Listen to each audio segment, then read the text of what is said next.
Today I want to talk about the lesson that I learnt from Jocko Willink and Robinson. This is, I don't know if it's a chapter or if it's just part of the book, but the title is Not Only What You Think Economy.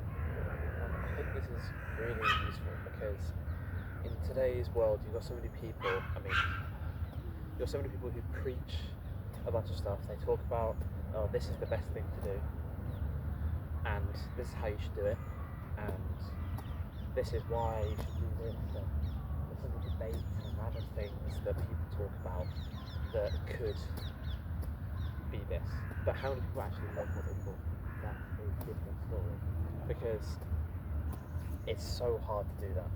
Like, can you truly say you're committed to a relationship if you don't say no to other potential suitors? Can you truly say that you care about your sleep if you don't get at least 7 hours a night? 8 obviously is better, but truly say something and have credibility if you don't live by it. Living the example is hard. It's often something that makes you afraid to talk about the thing that you care about.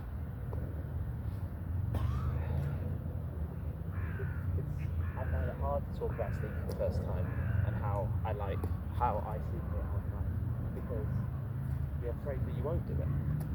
You're afraid that you don't live up to your words, but that shouldn't stop you from doing it anyway, because that's what makes a difference to people. People are likely to believe credibility, whether that comes from status or whether that comes from living the example. Both are ways to do it. Authority is never the most useful or trustworthy source. That's the way humans have worked for hundreds, thousands of years. There's been an authority to believe, and that still continues. Should it matter? Not really, but it does. So, what am I trying to say? If you're going to talk about something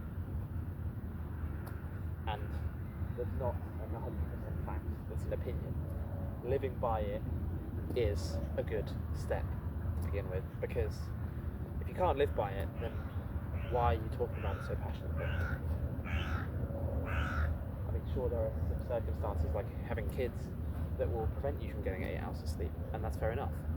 Life works in a way that we can't predict and can't control. But that doesn't mean when you do have control that you should try, because it makes a difference, a huge difference to the people you're talking to, but not only to yourself, because building self-confidence comes from, as Chris Williamson says, having an undeniable sense that you are who you say you are. And that's hard, and it comes with time. You can't immediately say, oh, I do this, you can't build an identity immediately when you don't have any evidence. But you have to start somewhere, and it's never easy, but that's what makes it worth it. So, yeah, that's all I have to say.